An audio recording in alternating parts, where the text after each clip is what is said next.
Saya akan rileks wali di Bang Parik baru. Saya yakin itu. Karena wali itu lebih dekat Allah.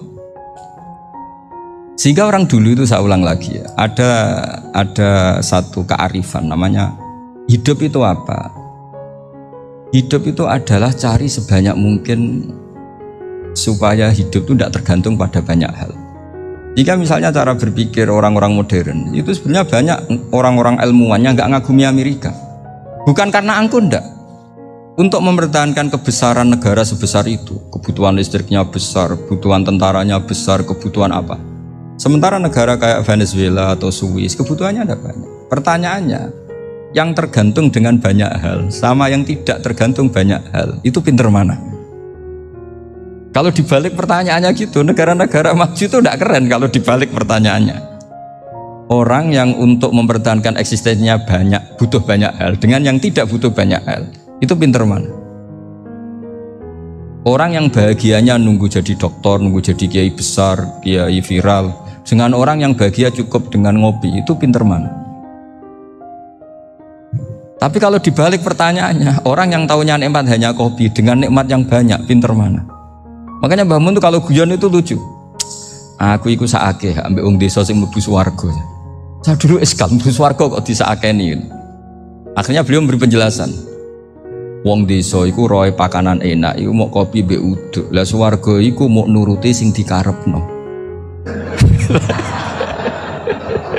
Akhirnya semua mangan wis ngopi, nguduk, ngopi ora roh pakanan liyane ku ora roh. Nasi mandi yo ora roh, pizza yo ora roh apa-apa. Terus saya bilang, wah lah niku nak nganti selera tentang wanita cantik. Iku juga sederhana. Rontok pesek ya wis cantik, rontok ireng ya wis.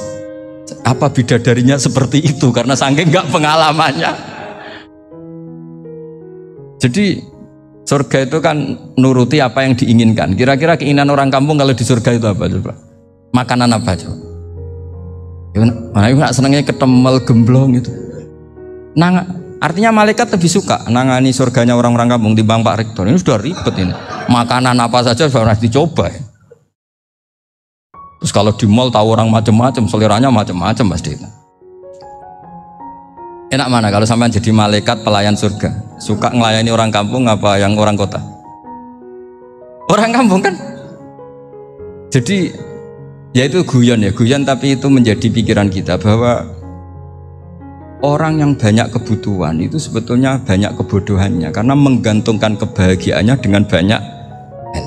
Makanya Imam Syafi'i ngendikan istighna itu apa? Al-istighna anisya'i, yang dikatakan kecukupan adalah berusaha sebanyak mungkin banyak hal tidak kamu butuhkan, bukan memenuhi semua kebutuhan kamu karena nafsu kamu ini tidak ada batasnya gitu. Kalau kamu penuhin nggak akan selesai.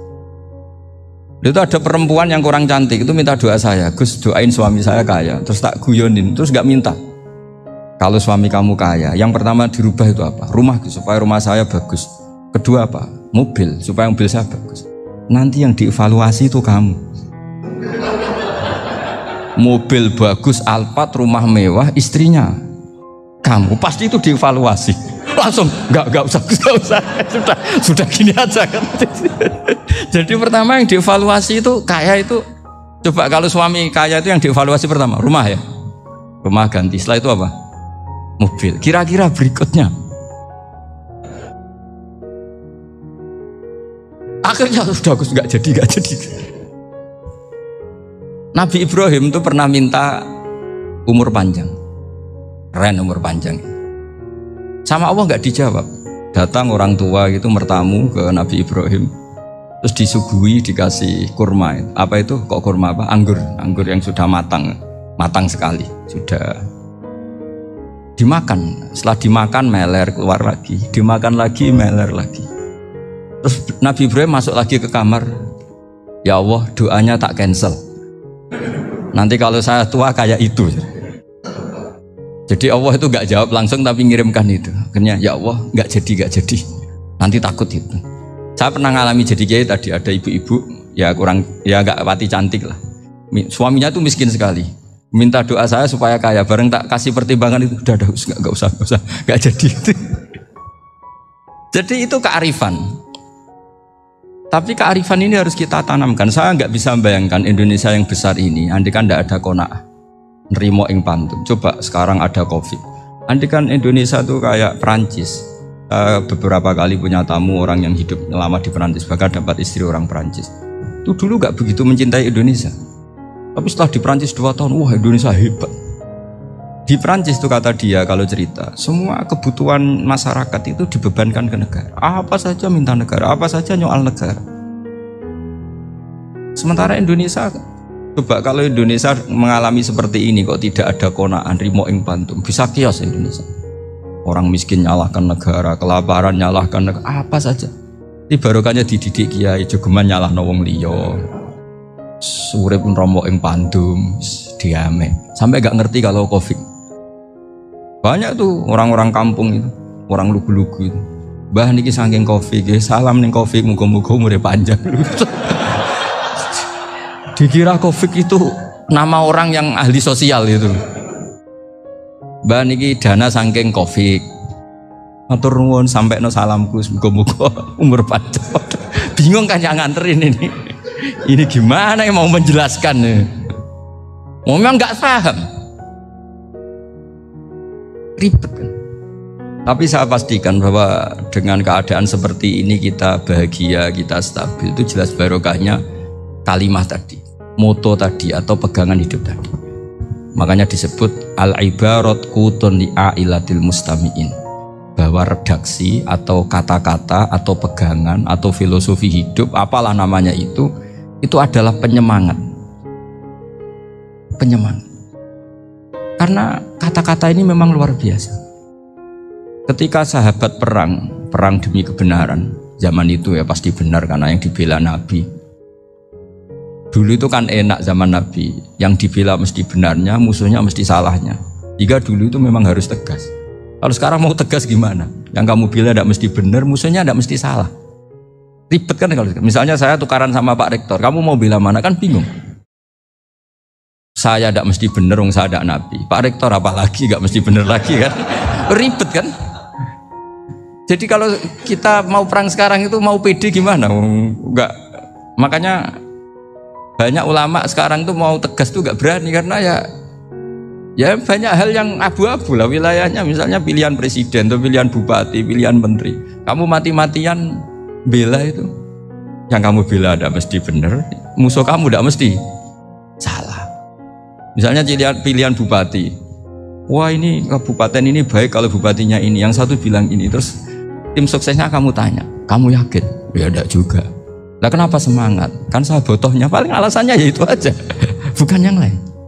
Beda dengan zaman Nabi, nabinya mesti benar, Abu Jahalnya mesti salah, kan enak aturan mainnya jelas. Singkat cerita dalam perang itu banyak sahabat yang alami luka, ngalami apa gitu. Kemudian curhat ke Nabi, ya Nabi gara-gara derekkan jenengan, ngikuti jenengan saya harus ngalami seperti ini, seperti ini. Ngiranya orang itu diapresiasi sama Allah keluarnya itu. Ternyata sama Allah gak diapresiasi.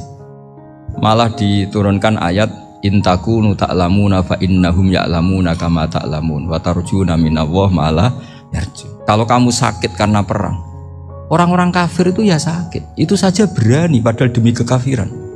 Wa tarjuna minallah ma'ala yarjun, padahal kamu punya nilai lebih yaitu berharap kepada Allah yang mereka tidak punya. Saya jadi kiai itu ya kadang mangkel.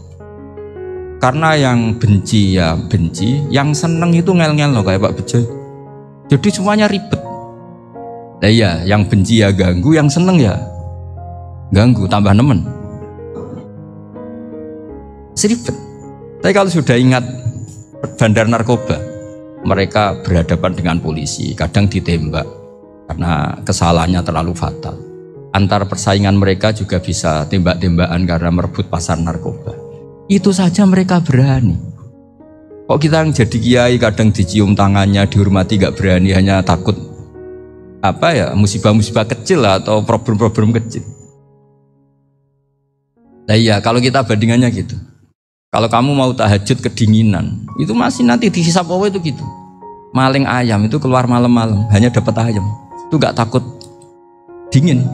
Ya gak takut digebuki masa. Kamu mau tahajud saja takut dingin. Makanya nanti hisapnya orang soleh itu nanti dijajarkan orang dolim. Terus diperbandingkan. Wah itu habis kamu kalau itu.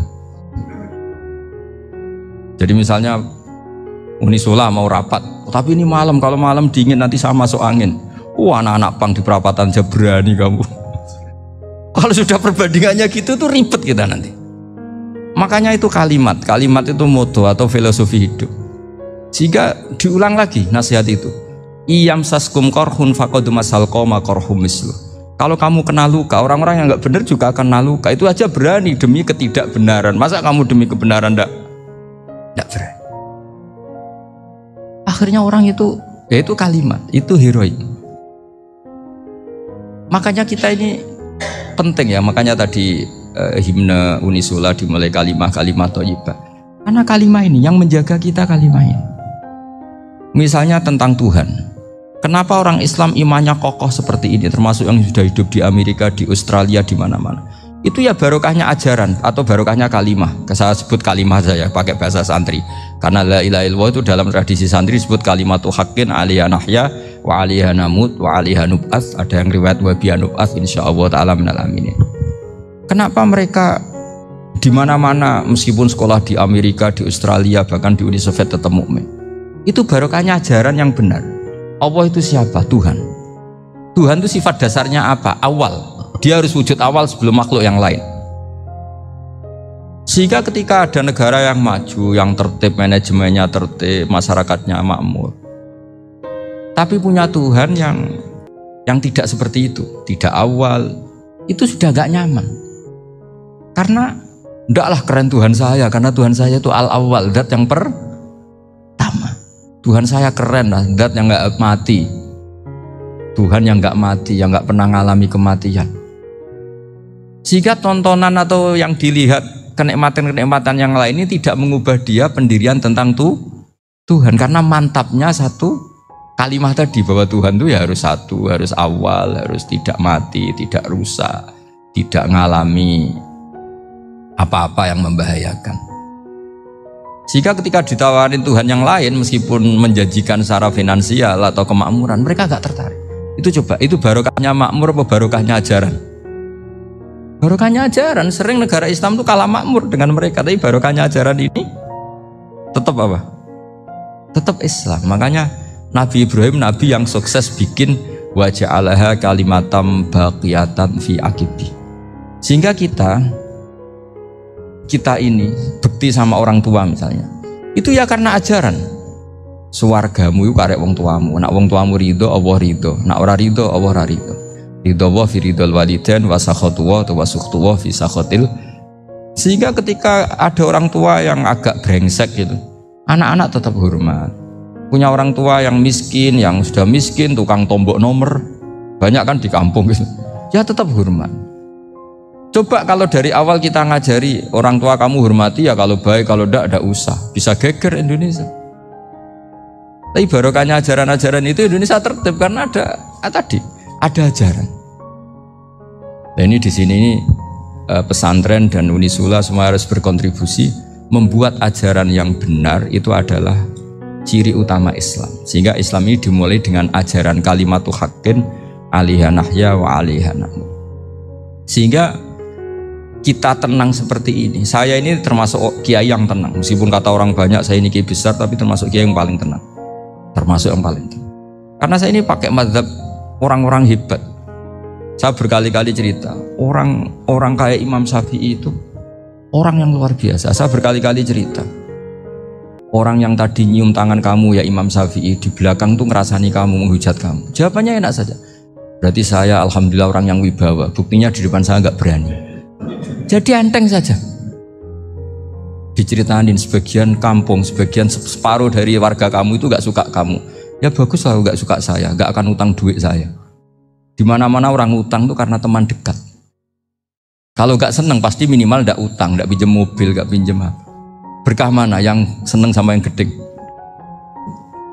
Jadi dianggap enteng saja. Semua yang dialamin dianggap enteng saja. Misalnya punya istri pemarah, ya baguslah marahin suami. Kalau marahin tonggo malah ribet. Jadi kamu harus terima kasih kalau dimarahin istri. Baguslah marahin saya mah, kalau marahin tonggo ribet. Jadi enteng saja. Tapi kita sekarang tuh karena nafsu ya, sehingga menghadapi hidup ini ribet. Ulama dulu kalau mau mati itu senengnya bukan main. Sudah lama saya ini ingin nggak maksiat. Kayaknya nggak maksiat paling efektif itu mati. Ya tidak apa-apa Gusti, kalau sebaiknya mati ya mati aja. Enteng saja. Jadi melihat kematian itu akhir dari segala keburukan atau potensi keburukan. Apapun baik kita sekarang, suatu saat mungkin kita nggak baik.